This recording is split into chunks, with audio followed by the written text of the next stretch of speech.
जय श्री कृष्णा। आप पर और आपके परिवार पर राधा रानी और श्री कृष्ण भगवान का आशीर्वाद हमेशा हमेशा बना रहे। आप सभी को स्नेह भरा नमस्कार। कल हमने वैशाख मास का द्वितीय अध्याय सुना था। आज हम वैशाख मास का तृतीय अध्याय यानी तीसरा अध्याय सुनेंगे। इसमें हम सुनेंगे कि महर्षि वशिष्ठ के उपदेश से राजा कीर्तिमान का अपने राज्य में वैशाख मास के धर्म का पालन करना और यमराज जी का ब्रह्मा जी से राजा के लिए शिकायत करना। मिथिलापति ने पूछा, ब्राह्मण, जब वैशाख मास के धर्म अतिशय सुलभ पुण्य राशि प्रदान करने वाले भगवान विष्णु के लिए प्रीति कारक चारों पुरुषार्थों की तत्काल सिद्धि करने वाले सनातन और वेदोक्त हैं, तब संसार में उनकी प्रसिद्धि कैसे नहीं हुई? श्रुतदेव जी ने कहा, राजन, इस पृथ्वी पर लौकिक कामना रखने वाले ही मनुष्य अधिक हैं। उनमें से कुछ राजस और कुछ तामस हैं। वे लोग इस संसार के भोगों तथा पुत्र पौत्रादि संपदाओं की ही अभिलाषा रखते हैं।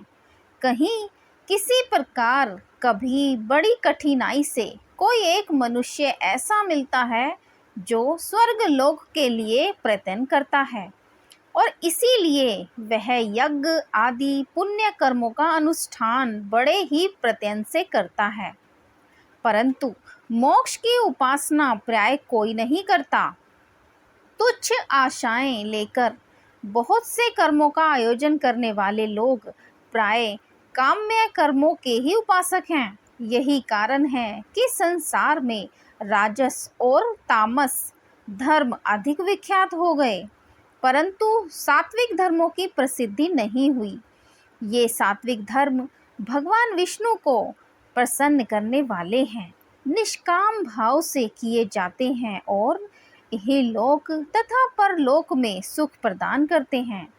देव माया से मोहित होने के कारण मूढ़ मनुष्य इन धर्मों को जानते ही नहीं हैं।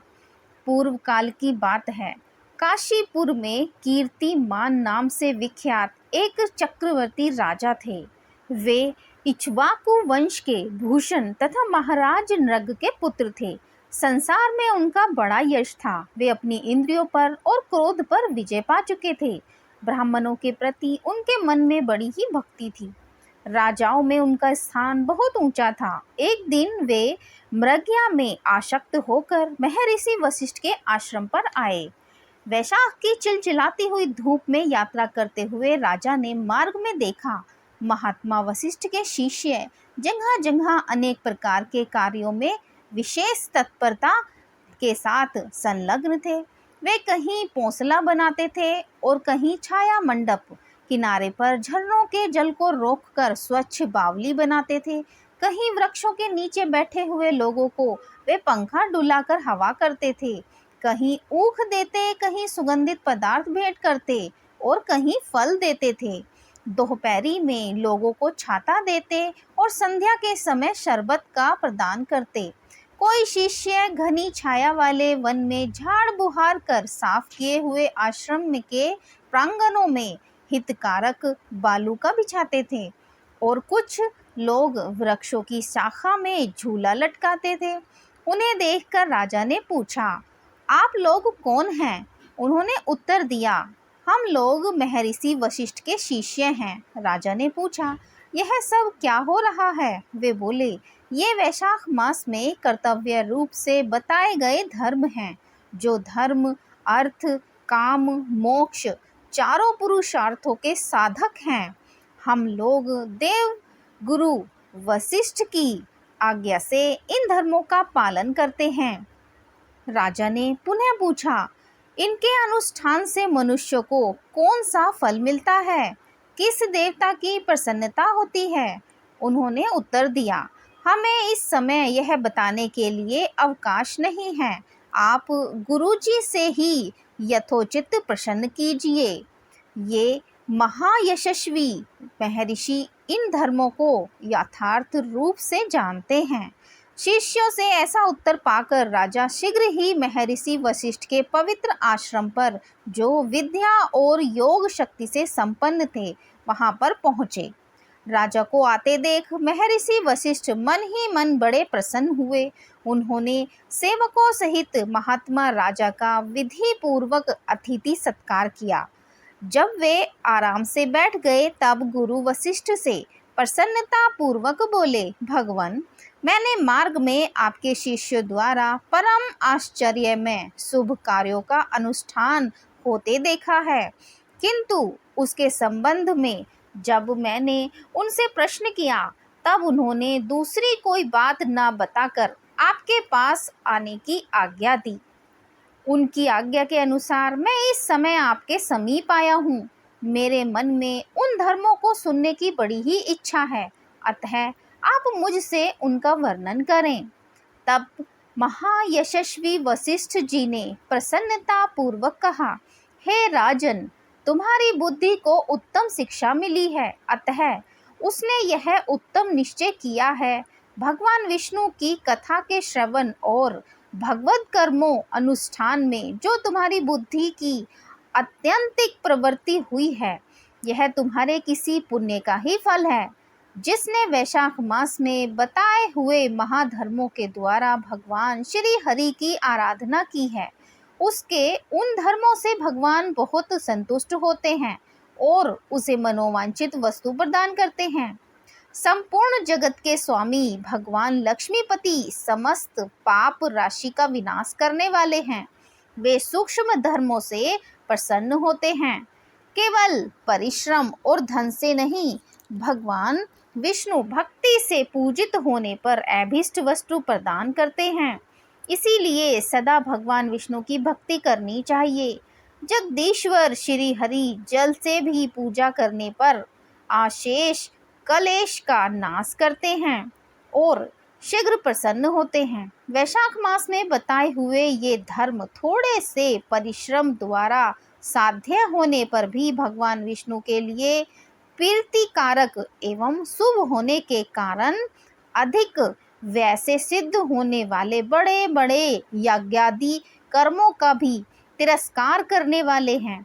अतः भूपाल, तुम भी वैशाख मास में बताए हुए धर्मों का पालन करो और तुम्हारे राज्य में निवास करने वाले अन्य सब लोगों से भी उन कल्याणकारी धर्मों का पालन कराओ। इस प्रकार से वैशाख धर्म के पालन की आवश्यकता को शास्त्रों और युक्तियों से भली भांति सिद्ध करके वशिष्ठ जी ने वैशाख मास के सब धर्मों का राजा से समक्ष वर्णन किया। उन सब धर्मों को सुनकर राजा ने गुरु का भक्ति भाव से पूजन किया और घर आकर वे सब धर्मों का विधि पूर्वक पालन करने लगे। देवादिदेव भगवान विष्णु में भक्ति रखते हुए राजा कीर्तिमान देवेश्वर पद्मनाभ के अतिरिक्त और किसी देवता को नहीं देखते थे। उन्होंने हाथी की पीठ पर नगाड़ा रखकर सिपाहियों से अपने राज्य भर में डंके की चोट पर यह घोषणा करा दी, मेरे राज्य में जो 8 वर्ष से अधिक की आयु वाला मनुष्य है, उसकी आयु जब तक 80 वर्ष की ना हो जाए तब तक मेष राशि में सूर्य के स्थित होने पर यदि वह प्रातः काल स्नान नहीं करेगा तो मेरे द्वारा दंडनीय, वध्य तथा राज्य से निकाल देने योग्य समझा जाएगा। यह मेरा निश्चित आदेश है। पिता, पुत्र, पत्नी अथवा जो कोई भी वैशाख धर्म का पालन नहीं करेगा वह चोर की भांति दंड का पात्र समझा जाएगा। प्रातः काल शुभ जल से स्नान करके श्रेष्ठ ब्राह्मणों को दान करना चाहिए। तुम सब लोग अपनी शक्ति के अनुसार पौंसला और दान आदि धर्मों का आचरण करो। राजा कीर्तिमान ने प्रत्येक ग्राम में धर्म का उपदेश करने वाले एक एक ब्राह्मण को बसाया। 5-5 गांवों पर एक एक ऐसे अधिकारी की नियुक्ति की जो धर्म का त्याग करने वाले लोगों को दंड दे सके। उस अधिकारी की सेवा में 10-10 घुड़सवार रहते थे। इस प्रकार चक्रवर्ती नरेश के शासन से सर्वत्र और सब देशों में यह धर्म का पौधा प्रारंभ हुआ और आगे चलकर खूब बढ़े हुए वृक्ष के रूप में परिणित हो गया। उस राजा के राज्य में जो लोग मर जाते थे वे भगवान विष्णु के धाम में जाते थे। वहां के मनुष्य को विष्णु लोक की प्राप्ति निश्चित थी।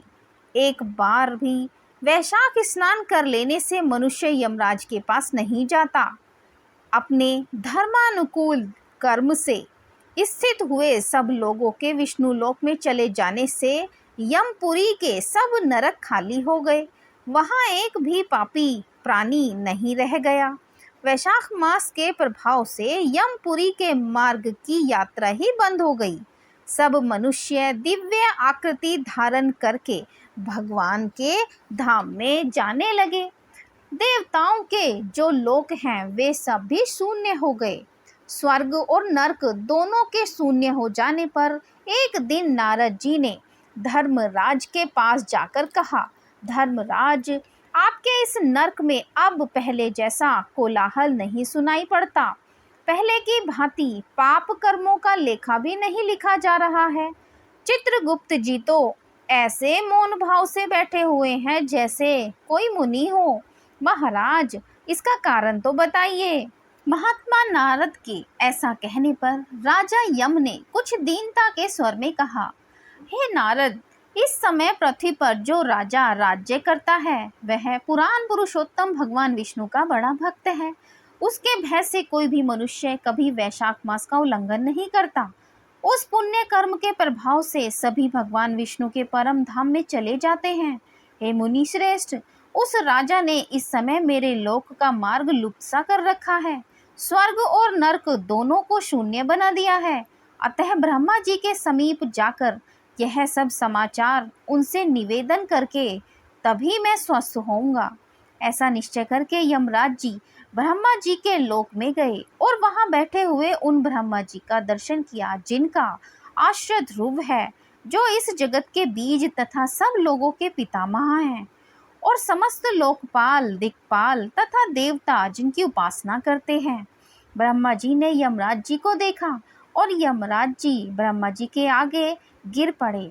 फिर यमराज जी ने कहा, कमलासन काम में लगाया हुआ जो पुरुष स्वामी की आज्ञा का ठीक ठीक पालन नहीं करता और उसका धन लेकर भोगता है, वह काठ का कीड़ा होता है।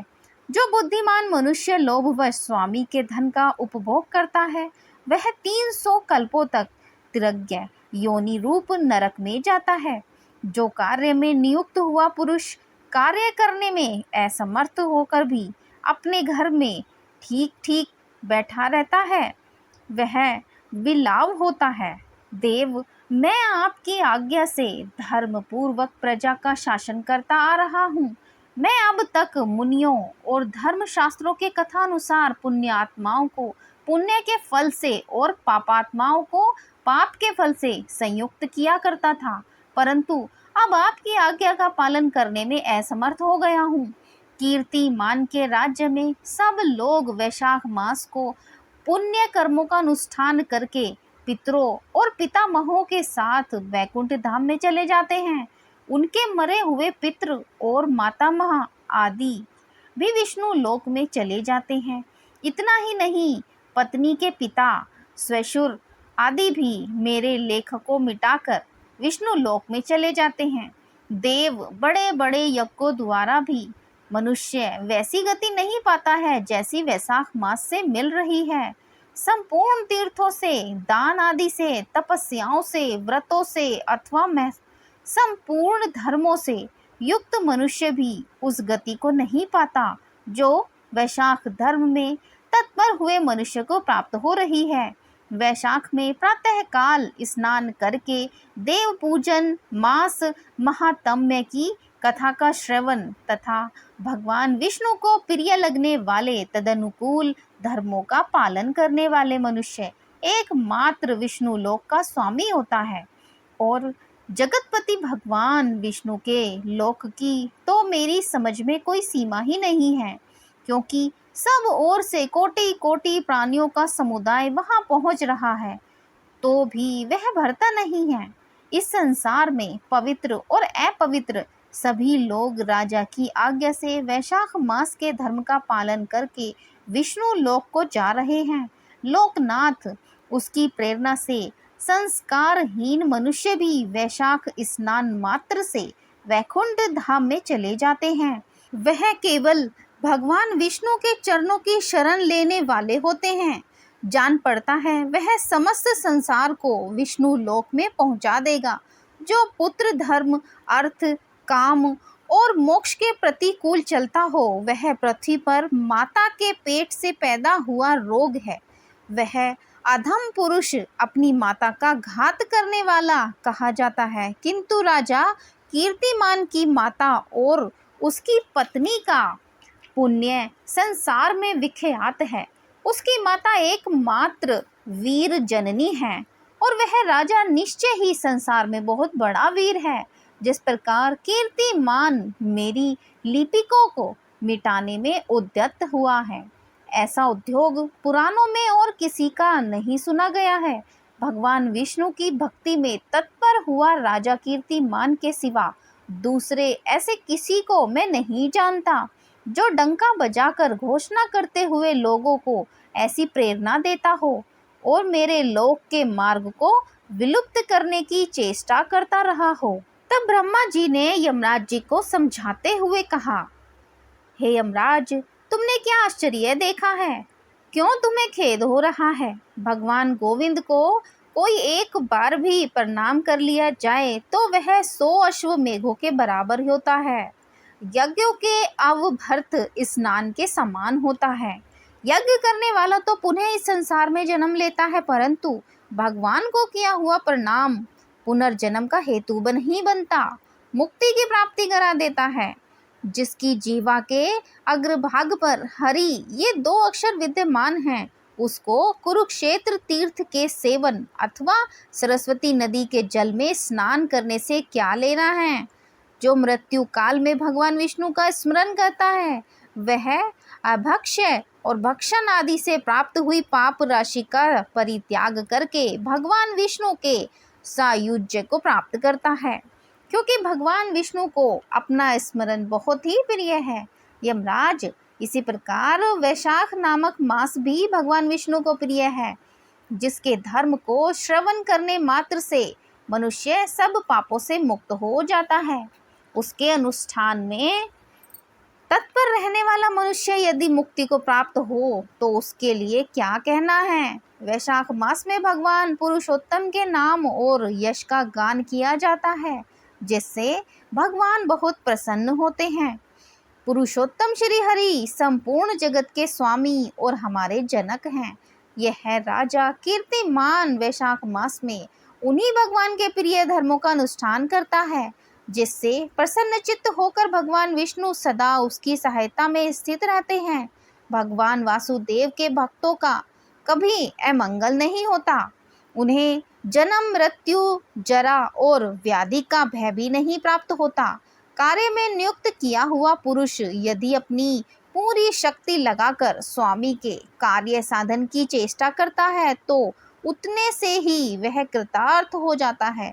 यदि शक्ति के बाहर का कार्य उपस्थित हो जाए तो स्वामी को उसकी सूचना दे देता है। उतना कर देने से वह उरण हो जाता है और सुख का भागी होता है। जिसने उस प्रयोजन को स्वामी से निवेदित कर दिया है, उसके ऊपर न तो कोई ऋण है और न ही पातक ही लगता है। अपने कार्य पालन के लिए पूरा प्रयत्न कर लेने पर प्राणी का कोई अपराध नहीं रहता। यह कार्य तुम्हारे लिए असंभव है, अतः इसके विषय में तुम्हें शोक नहीं करना चाहिए। ब्रह्मा जी के ऐसा कहने पर यमराज जी ने दीन वाणी में कहा, हे तात, मैंने आपके चरणों की सेवा से सब कुछ पा लिया। तब ब्रह्मा जी ने पुनः समझाते हुए कहा, हे धर्मराज, राजा कीर्तिमान विष्णु धर्म के पालन में तत्पर है। चलो हम लोग भगवान विष्णु के समीप चलें और उन्हें सब बात बताकर पीछे उनके कथानुसार कार्य किया जाएगा। वे ही इस जगत के कर्ता, धर्म के रक्षक और नियामक हैं। इस प्रकार यमराज को आश्वासन देकर ब्रह्मा जी उनके साथ क्षीर सागर के तट पर गए। वहां उन्होंने सच्चिदानंद स्वरूप गुणातीत परमेश्वर श्री हरि विष्णु का स्तवन किया। ब्रह्मा जी की स्तुति से संतुष्ट होकर भगवान विष्णु वहां प्रकट हुए। यमराज जी और ब्रह्मा जी ने तुरंत ही उनके चरणों में मस्तक झुकाया। तब भगवान महाविष्णु ने मेघ के समान गंभीर वाणी में उन दोनों से कहा, आप लोग यहाँ क्यों आए हो? ब्रह्मा जी ने कहा, प्रभु, आपके श्रेष्ठ भक्त राजा कीर्तिमान के शासन काल में सब मनुष्य वे शाख धर्म के पालन में संलग्न होकर आपके अविनाशी पद को प्राप्त हो रहे हैं। इससे यमपुरी सूनी हो गई है। उनके ऐसा कहने पर भगवान विष्णु हंसते हुए बोले, मैं लक्ष्मी को त्याग दूंगा। अपने प्राण शरीर श्रीवत्स कौस्तुभमणि वैजयंती माला श्वेत द्वीप वैकुंठ धाम क्षीर सागर शेषनाग तथा गरुड़ जी को भी छोड़ दूंगा, परंतु अपने भक्त का त्याग नहीं कर सकूंगा जिन्होंने मेरे लिए सब भोगों का त्याग करके अपना जीवन तक मुझे सौंप दिया है, जो मुझ में मन लगाकर मेरे स्वरूप हो गए हैं। उन महाभाग भक्तों को मैं कैसे त्याग सकता हूँ? राजा कीर्तिमान को इस पृथ्वी पर मैंने 10,000 वर्षों की आयु दी है, उसमें से 8,000 वर्ष तो बीत गए। शेष आयु और बीत जाने पर उसे मेरा सायुज्य प्राप्त होगा। उसके बाद पृथ्वी पर बेन नामक दुष्टात्मा राजा होगा, जो संपूर्ण वेदोक्त महाधर्मों का लोप कर देगा। उस समय वैशाख मास के धर्म भी छिन्न भिन्न हो जाएंगे। बेन आपने ही पाप से भस्म हो जाएगा। तत्पश्चात मैं पृथु होकर पुनः सब धर्मों का प्रचार करूंगा। उस समय लोगों में वैशाख मास के धर्म को भी प्रसिद्धि करूंगा।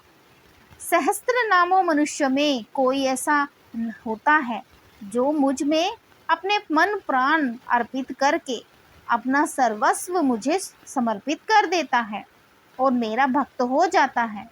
जो ऐसा होता है वही मेरे धर्मों का प्रचार करता है। इस वैशाख मास में से भी मैं वैशाख धर्म में तत्पर रहने वाले महात्मा पुरुषों तथा राजा के द्वारा समय अनुसार तुम्हारे लिए भाग दिलाऊंगा।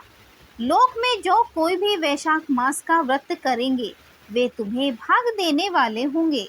उनके वैशाख मास में बताए हुए महाधर्म के पालन में तुम कभी विघ्न न उपस्थित करना। यमराज को इस प्रकार आश्वासन देकर भगवान विष्णु वहीं अंतर्ध्यान हो गए। ब्रह्मा जी भी अपने सेवकों के साथ सत्यलोक को चले गए।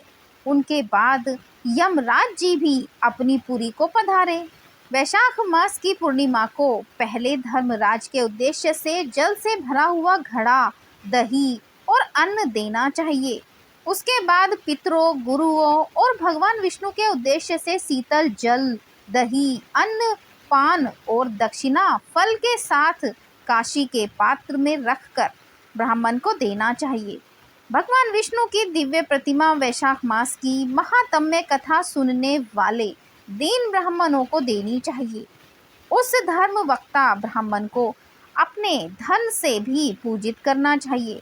जहाँ कीर्तिमान ने सब कुछ उसी प्रकार किया, उन्होंने पृथ्वी पर मनोवांछित भोग भोग कर शेष आयु पूर्ण होने के पश्चात पुत्र पौत्र आदि के साथ श्री हरि विष्णु के धाम को प्रस्थान किया।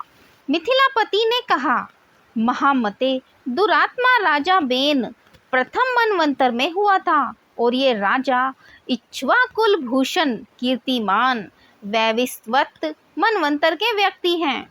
यह बात पहले मैंने आपके मुख से सुन रखी है, परंतु इस समय आपने और ही बात कही है कि राजा जब वैकुंठवासी हो जाएंगे उसके बाद राजा बेन उत्पन्न होगा। मेरे इस संशय को आप निवृत्त कीजिए। तब श्रुतदेव जी ने कहा, हे राजन, पुराणों में जो विषमता प्रतीत होती है वह युग भेद और कल्प भेद की व्यवस्था के अनुसार है। किसी कल्प में ऐसा ही हुआ होगा कि पहले राजा कीर्तिमान और उसके पीछे बेन हुआ होगा। इसलिए कहीं कथा में समय की विपरीतता देखकर उसके अप्रमाणिक होने की आशंका नहीं करनी चाहिए। यहीं पर वैशाख मास कथा का तीसरा अध्याय पूर्ण होता है।